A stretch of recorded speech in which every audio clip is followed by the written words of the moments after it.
Mañana de Mercado Visión tenemos el gusto de recibir a Carlos Milicevic, ex vicepresidente del SENASA. ¿Cómo estás, Carlos? Bienvenido. Bien, muchas gracias nuevamente por la invitación. Eh, Realmente es un placer siempre venir a compartir la mesa con ustedes. Un programa que lo ve tanta gente y sobre todo el hombre de campo, ¿no? Muchas mañanas después de la recorrida nos ponemos a ver el programa de ustedes. No, te agradecemos porque nos permitís extender un poquito la mirada. Venimos tratando el tema SENASA, básicamente. Vos conocés muy bien la institución. Una institución, y lo charlábamos con un expresidente el otro día, el lunes pasado, con Bernardo Cané, que es relevante para el país en función de lo que significa el SENASA desde el punto de vista del Contralor. ¿Qué estás viendo políticamente dentro del SENASA hoy? Mira, yo el análisis que quiero hacer es más de tipo técnico, no de tipo político. Me parece que uno de los grandes errores del SENASA es cuando la política hace mella en el SENASA o tiene injerencia sobre el SENASA. Hoy estamos viendo cómo fundamentalmente desde el Ministerio de Regulación, y esto es público, ¿no? La misma presidenta del SENASA lo ha hecho público en Expoagro, donde dijo, esto es lo máximo que pude conseguir, como haciendo en alguna medida, blanqueando la situación de ciertas intromisiones desde la política y desde otro ministerio sobre las atribuciones de SENASA. Yo sinceramente estoy muy preocupado y te repito, desde lo profesional, desde lo ¿Pero técnico. qué te preocupa desde lo Y técnico? lo que me preocupa primero es que hay 500 personas, 600 profesionales que se fueron en el último año. La mayoría de los mejores profesionales se fueron a la actividad privada. Aquellos que eran controladores se fueron a las empresas controladas. Mucha gente de muchísima trayectoria que hacían control de la industria frigorífica hoy pasaron a la actividad privada. Entonces el SENASA está perdiendo sus mejores cuadros técnicos por una cuestión de salarial y de falta de liderazgo.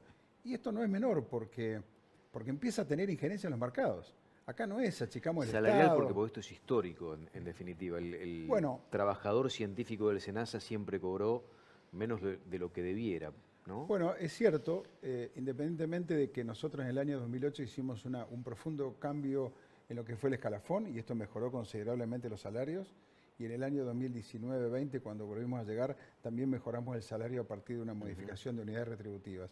Yo entiendo que el Ministerio de Economía y la Secretaría de Agricultura está preocupado en esto, pero el tiempo pasa y se siguen yendo los mejores técnicos. Hoy Silvio, hay 3 frigoríficos atendidos por un profesional. Esto no es menor. 3 frigoríficos por un mismo Por profesional. un mismo profesional, porque se están quedando sin gente. Se están quedando sin gente. Y me parece que esto es una mirada que no es solamente la preocupación que debería tener yo, sino que entiendo, yo hablo permanentemente con los dirigentes rurales también, ellos están preocupados, entiendo que se lo están transmitiendo a las autoridades políticas. Pareciera que hoy hay cierta mirada común de que el SENASA está perdiendo liderazgo. Y donde el SENASA pierde liderazgo técnico, pierde liderazgo profesional, empiezan los problemas. A ver, vamos a uno de esos problemas. Hace poco, y charlábamos sobre este tema, China encontró residuos en un contenedor de carne enviada desde la Argentina, pero también le pasó a Uruguay, también le pasó a Brasil. ¿Esto tiene que ver realmente con una falencia del veterinario profesional del SENASA que tiene que controlar eso, o tiene que ver con una cuestión comercial vinculada a China que está recibiendo una avalancha de carne? Lo pregunto desde el desconocimiento, ¿eh? Sí, sí, perfecto. Yo tuve muchísimo contacto con las autoridades de la GAC. Realmente son muy profesionales también. En este caso, lo que yo sospecho que puede haber habido a lo mejor algún falso negativo o algún cruzamiento. Esto lo van a decir el trabajo técnico que seguramente está haciendo el SENASA para brindar toda la información suficiente a China. Pero la situación de China no es una sola aislada. Apareció también un problema de límite de residuos con un cargamento de aceite de girasol. En Europa. En Europa. Apareció también un problema de residuos en un barco que no fue controlado, que se cargó también para Europa. Entonces empiezan a aparecer un montón de situaciones. Y repito, esta falta de liderazgo que estoy viendo, estamos viendo un montón de gente respecto a SENASA, se empieza a transformar también en riesgos. Y en riesgo en los mercados. ¿Una falta de liderazgo, decís, por el presidente del SENASA en este caso? A la presidenta SENASA no la conozco y realmente me han hablado muy bien de ella y sinceramente en lo personal no tengo nada en contra de ella. Lo que queda claro es que hay ciertas intromisiones desde la política y desde el Ministerio de Regulación que por otro lado está muy mal asesorado. Esto lo digo con todas las palabras. Hay muy mal asesoramiento o asesoramiento, si se quiere, de gente que tiene intereses sobre el ministro Sturzenegger. Y esto queda es a las claras. Por ejemplo, ¿en qué? Por ejemplo, en el caso de las normas de fiebre aftosa. En el caso de la norma de fiebre aftosa, esto ya lo traté en la última vez cuando estuve con ustedes, o en el caso de la modificación de la inoculación de vacuna. Son cosas que llaman la atención. ¿Vos estás en contra de desregular el tema de la vacunación para la próxima, para el próximo año? No, yo no. A ver, una cosa es desregular y otra cosa es facilitar el ingreso de productos veterinarios o productos fitosanitarios del extranjero. Porque este es el problema. El problema no es, suena simpático desregular, quitar problemas, facilitar las cosas. Esto suena bien y a todos nos parecería bien, Silvio. El tema es cuando vos no solo desregulás, sino lo que estás haciendo es facilitar el acceso del producto del extranjero con menores niveles de control de lo que tiene en la Argentina. Y esto es lamentable. En un momento se pasaron por encima comisiones técnicas. Existen comisiones técnicas para poder lograr determinadas normas o modificar determinadas normas. Existía, y después lo modificaron, la consulta pública, donde todos los sectores también podían expresarse. Estas áreas y estos pasos fueron salteados en un montón de normas. ¿Te preocupa que haya una vacuna importada? Yo pregunto, si Brasil con esa vacuna erradicó la fiebre aftosa en su territorio, que es enorme, ¿por qué no funcionaría en la Argentina? Es mi primera pregunta, sí, ¿no? Sí, está muy bien tu pregunta. Y está muy bien también aclararlo. Primero, con respecto a la fiebre aftosa, lo que yo quiero transmitir también es que estamos en un momento de sensibilidad enorme en el mundo. No es joda el momento que vive el mundo de fiebre aftosa. Sí. Después de 50 años, Sudáfrica sí, con un montón de focos y de difícil tratamiento. Estos días, en el mes de marzo, Bosmania, China, aparentemente Rusia, por la información que está circulando entre quienes tenemos contacto con esto, quiere decir que la situación de la fiebre aftosa, ¿cómo saltó de África a China? Entonces, empieza a ser, es un momento muy sensible respecto a la fiebre aftosa en el mundo. Y me parece que en ese momento, en Argentina, en vez de fortalecernos, me parece que libremente modificamos cosas sin el consenso y el análisis suficiente. Y yendo a lo de la fiebre aftosa, hoy hay un momento donde hay tres pilares que me parece que son los que ponen en riesgo el sistema. Uno es la situación de SENASA que les decía, ¿no? Sí. Donde el mismo programa de fiebre aftosa ha ido perdiendo mucha gente en los últimos años y hoy hay 3 o 4 personas que hacen lo que pueden respecto al programa. La segunda es este tema de la vacuna, que ahora lo voy a abordar contigo. En principio lo que está claro es que para mí es bienvenida la competencia y bienvenido que venga vacuna de cualquier lugar del mundo, siempre y cuando tenga los mismos controles que tiene la vacuna argentina. ¿Qué control se le hizo a esta vacuna? No, todavía no se hizo ningún control. Los controles que se le hicieron el año pasado dieron negativo. Yo creo que ahora lo que se hizo, cuando estás hablando de la vacuna... claro, sí, la que se importa de Brasil, que Eurofino. La de Eurofino. Bueno, todavía no se ha importado, por lo que entiendo. Lo que se ha hecho fue una aprobación documental y no una aprobación de la vacuna en sí. Con lo cual seguro, espero, y es lo que todos esperamos, que en el momento que ingrese esa vacuna se hagan todos los controles que suponen y los mismos controles que en la Argentina. Y en esto voy a tu pregunta. Esta no es la misma vacuna que combatió la aftosa Brasil. ¿No? No es cierto. No es cierto. La vacuna que combatió Brasil era una vacuna de 5 mililitros, era una vacuna que tenía saponina, era una vacuna que tenía determinado tipo de controles, que fue modificada en el 2018, cuando ya estaba combatida la aftosa en Brasil, bajó a 2 mililitros, le modificaron la estructura, se modificaron los controles, porque ya Brasil no tenía la posibilidad de hacer descargas sobre animales, entonces no es la misma vacuna. Primera cuestión, no es la misma vacuna. Independientemente de eso, yo no puedo decir que sea buena o mala. Ojalá que venga, que compita y todo. Lo que sí me preocupa es que esta vacuna tiene una durabilidad distinta. Al tener una durabilidad distinta, y esto lo dice el mismo protocolo de la vacuna, que dura 6 meses, significa que la Argentina nuevamente va a tener que modificar el programa de vacunación de fiebre aftosa. Entonces, imagínense, a los mercados como China o la apertura del mercado Japón, y esto no lo entiende Sturzenegger, porque no es especialista, porque no tiene por qué entenderlo, y por eso digo que está mal asesorado. A todos los países del mundo que nosotros le exportamos carne, en este gran momento que vive la ganadería argentina con un potencial tremendo, en todos los protocolos se le describe cómo es nuestro programa de fiebre aftosa.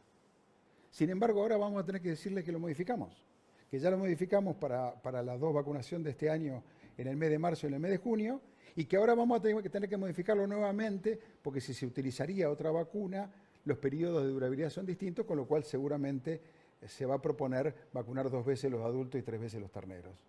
Entonces me parece al menos que estas cosas deberían ser tomadas en cuenta. Repito, bienvenida a la competencia, bienvenido todo, siempre y cuando sean con las mismas condiciones para todo el mundo. Y ahí hay un punto que no es menor. La base estructural de todo este análisis que se hizo en el SENASA son las equivalencias. La OMC las describe claramente.